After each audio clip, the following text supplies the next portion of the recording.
Oh yeah, ultralight 1.8 ounce folder from Benchmade. The Bugout 535 is in the house. I bought this thing on pre-order. I was so excited. As soon as I saw the specs on it, I said I have to get one. Have got it, tested it, used it, and I want to give you my feedback on this thing and answer a few questions. Is this an ultralight EDC knife? Is this a good Bugout pocket knife? And would this be my first choice as a hiking backpacking pocket knife? I want to address all of those with you today. What I feel this knife is best suited for, what maybe was just some marketing techniques in its name. Is it really being dropped at the outdoor expo or outdoor, sales show in the summer, implying that this is for like ultralight hiking and outdoorsy type of stuff? Is this really the best outdoorsy folder? Going to talk you through all that and give you my personal opinion on this knife. So let's go ahead, take a look at it, see what it can do, and let's get to it. All right, this blade, guys, is phenomenal. I hope that Benchmade starts to put this on a couple of their other blades because of the profile. So this is what we're looking at. S30V steel. Love it. Amazing steel. Fantastic. Zero complaints. I love Benchmade's S30V. They just do a great heat treat so that it holds a great edge. It's rust resistant, but when it comes time to resharpen, it's not a bear to resharpen it. I have some other knives like from Spyderco that are S30V that their heat treat is just different, and it just is really hard for me to get an edge on it. Not the case with Benchmade's S30V. We're looking at 3¼ inch blade length and then an actual cutting edge of 3 inches. Fantastic for EDC and the things that I look for in this knife and why I bought this knife. I was so excited about it. And then what we are looking at is a high saber grind, very, very high, with still a nice drop into that little bit of a clip with a really good reinforced but super, super precise tip. I love how high the grind is. This is much higher than like your Griptilians, than like the Osbornes that are out there. Most of the Osbornes are pretty like down the center, in line with like the pivot joint. This is way higher, so you're almost getting full flat grind slicing, but still getting a little bit of saber and a little bit more strength on the tip. So I totally love that, and just the aesthetic profile with that nice drop is phenomenal. And the maximum thickness is 0.09, so under 0.1 inches thick, which is fantastic, which means that this is in every way a mind-blowing slicer for food prep. Normally saber grinds aren't great for food prep. Good on food prep because of how high it is and how thin it is. Every type of EDC type of cutting task that you can imagine: cardboard, rope, rubber, nylon, paracord, I mean, you name it, all that type of stuff. Food prep, again, you're gonna get the hybrid capability of almost a full flat into a saber, which is fantastic. So I really believe that this is where you're gonna make or break it, and whether or not you're gonna determine if this is the right pocket knife for you is the handle. Now, right now they're releasing these obviously in blue. Maybe down the line they'll do lots of different color combinations. I think a black on black would be really cool, or something like that.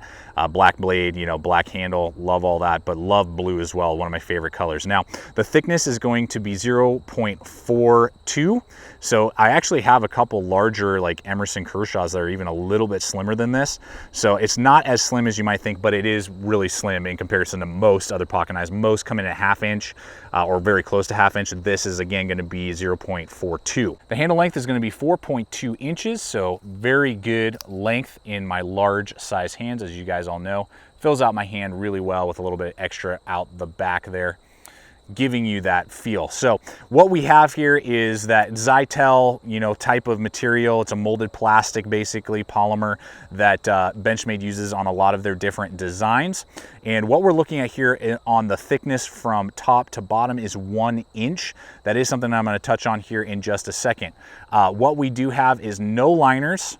And we do have the mechanism here that has aluminum or steel, probably steel, that's all mounted in right here near the mechanism. And then we have these 2 blue standoffs right here to give it some support in the back. Really like that they did blue as well. I mean, just very, very cool aspect to it. And that's it. And then you just have kind of like a waffle design to give it some strength in there. Now there is some flex. Some people were asking me that. If I squeeze right here, I can kind of give it to flex a little bit. And back here, I can get it to flex a little bit. Now, about half of my other polymer knives that I own, all kinds of different ones, including like the Manix 2 lightweight, several cold steel knives that are really strong.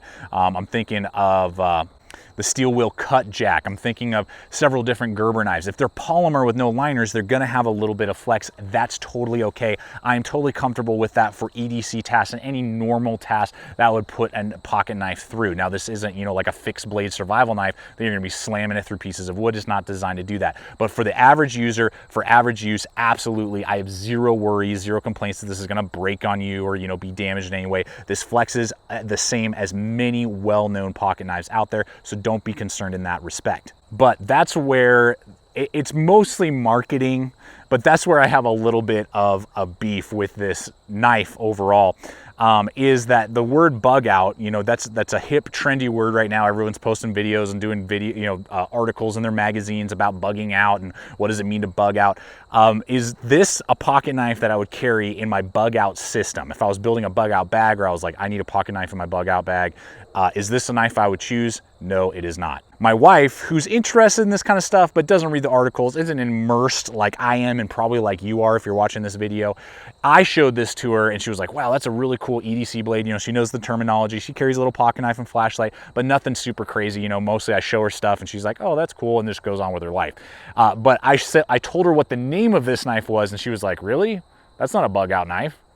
That was her response. If I was gonna employ or deploy a pocket knife in a bug out scenario, it would have to be like a really heavy duty, overbuilt, steel framed pocket knife that I would be looking at in my systems and what I would consider it if I was gonna actually name it a bug out pocket knife. So I think that's totally marketing. I mean, they may have been trying to be like, oh, you're gonna bug out of town and enjoy the outdoors or something. That might be kind of what it is, but I mean, it's definitely a catchphrase. You know, it was intended to grab a certain community and make them look at it. Now, if they had named this the Benchmade 535 EDC, I would totally be like, totally, bro. I mean, this is everything that EDC is to me. So that's just my 2 cents on the bug out name and the bug out concept. This would not be in my bug out system because I would be looking for like a next to indestructible pocket knife. I'd be looking at like the Benchmade Adamus or some of the other heavy duty Benchmades that are full steel linered that are out there that could last me forever. The second part I want to touch on is for like the hiker backpacker crowd. Now, I am a hiker. I do day hiking all the time in the Colorado Rockies,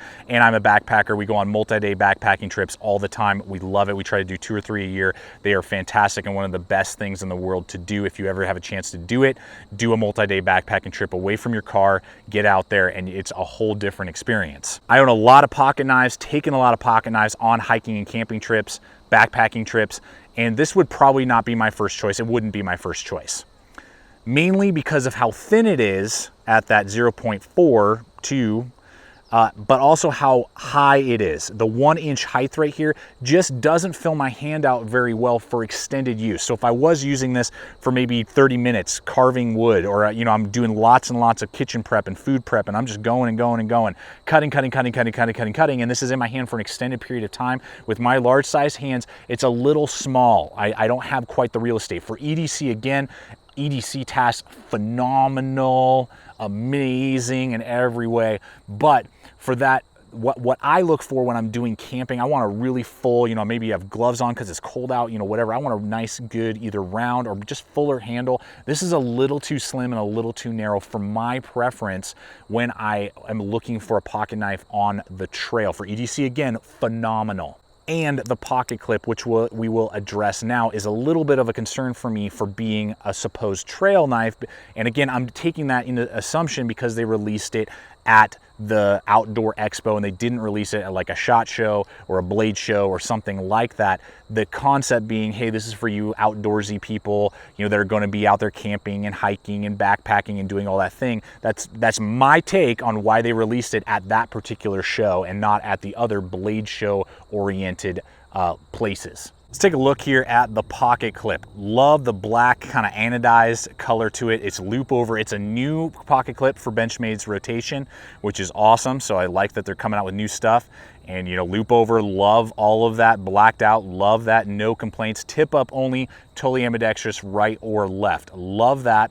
And we do have a massive lanyard hole right here, so you can run probably 2 runs of paracord through there if you wish. So for EDC, I'm totally in love with this, but I'm a little concerned on the outdoor hiking aspect because it's so short. Now, I haven't had any problems with it riding up and wanting to fall out when I'm in EDCing around town, but I just don't feel really comfortable carrying pocket knives with pocket clips on my pocket while I'm hiking. There's been 1 or 2 times where I've almost lost them. I find them and they're just barely hanging onto the pocket clip, you know, and I have to stuff them back in. So I've tended now to either go with belt carry or go with ones with like lanyards and stuff them in my pocket. So I would say if you are going to be hiking with this, and this is like your backpacking ultralight folder, I would either put this in your pack and then just put it in your pocket when you're around your spot that you're stopped at or your campsite, or run a lanyard through it as a backup, put it in your pocket, use the pocket clip, and then run a long lanyard through it, put it on your belt or something, so you can still take it out and use it, but if it were to fall, it's not gonna be gone and lost on the trail, because that's just something, because it's shorter than any other pocket clip really that I use on a regular basis, I would be a little concerned that this might easily pop out of my pocket with all the climbing and hiking and, you know, scaling of, you know, different things that are out there. So keep that in consideration when you are deciding on this knife. Let's hit the deployment, lockup. Now, obviously the centering is amazing. Benchmade always does a fantastic job, never had an issue, and I've owned probably 10 different Benchmade designs over the years. So totally dig that. Dead center, no issues at all. Now, it's gonna have the classic axis lock. I'm not gonna go into a lot of detail. If you wanna know more details on that and really learn about it, you can. Basically, we got this little pillar back here that moves, and that's its locking mechanism. So it's ambidextrous, either side is disengageable. And then we have these awesome blue standoffs for the thumb studs that protrude a little bit above the handle scales, making it buttery smooth with the bronze bushings in there to deploy it. The bronze bushings really make it a fantastic deployer, great leverage. I can easily whip that into place, even whip it open. It's a fantastic locking mechanism, the axis lock, and just to give us that little extra cool factor with those thumb studs is fantastic. Great deployment, great lockup, great centering. So the price is great for what you're getting, in my opinion. Again, deep ride pocket clip, ultra lightweight, S30V, great grind angles, no issues in the EDC realm at all, and everything I look for in the EDC realm. Going for $115 is the average going rate. You can probably, as time goes on, because this is a brand new release, you know, if you wait 6 months, this will probably, you can get for around 100 to 110 probably, I would bet, which is insane for everything that you're getting, your axis lock, everything we know from Benchmade of ultra high quality. Now, we'll have links in the description below to a couple different websites that I can offer to you where you can pick these up right away. And as soon as they become available on Amazon, if you guys use the Amazon hyperlinks, that always helps us go out, buy knives just like this, bought this guy, and give you guys full comprehensive videos. If you guys don't use those hyperlinks, I don't have the money to go out and buy stuff like this and give you my thoughts on it. So if you appreciate what we do here, you like what we do here, and you feel that these videos are comprehensive and help you, please use those hyperlinks. It's a massive help to what we do here at the channel. And for that price point, you can definitely get yourself into like Griptilians. You can get yourself very close to several other on the kind of lower end of Benchmade scale. You know, they have like the blue class and the black class and gold class. I think it's the blue class, you know, is like their first one. Anyway, so you just have to decide, is the ultralight factor and the grind angle and the steel the right things for you, or do you need something that's maybe a little bit fuller in the hand? Do you need something that maybe you know, is just larger overall? You just don't like how lightweight that is. You have to decide those things for yourself, and Benchmade has lots of other blades out there. I'll throw in a few of my favorites in this kind of $115 to $120 price point that Benchmade offers, so you guys can make a good choice in those links that we'll offer on Amazon below as well. Well, there you have it, folks. Thanks so much for coming over today. I hope this video has not only answered some questions for you, helped you, give you some food for thought. That's always what I want to do here, give you food for thought. Is this the right knife for what you want to use it in? For me personally, it is like an epic EDC knife. It's going to be in the Hall of Champions, Hall of Fame, Hall of whatever you want to call it. It's going to have a very special place on a regular basis in my pocket because of the blade grind angles, the handle, the lightweight, the pocket clip, all of them working together. But as we've discussed, this is not going to be my go-to bug out knife in my folding system, you know, carry on my folder and use as a folder in a bug out situation. And this is not going to be my go-to ultralight hiking pocket knife either for the things that we've discussed. So I hope this video, guys, has helped you out ultimately make the right decision. As always, thank you so much for coming over here today, checking out the channel. Please subscribe, comment, like, share this video. I'll answer any questions that you guys have in the comments below. Check us out on all the relevant social media. That's a great way to see what's up and coming, what we're working on, projects that are coming down the line. Check out other recent videos and hit the subscribe button. We're throwing up videos every single week. And always remember, stay equipped, stay prepared. We'll see you out there.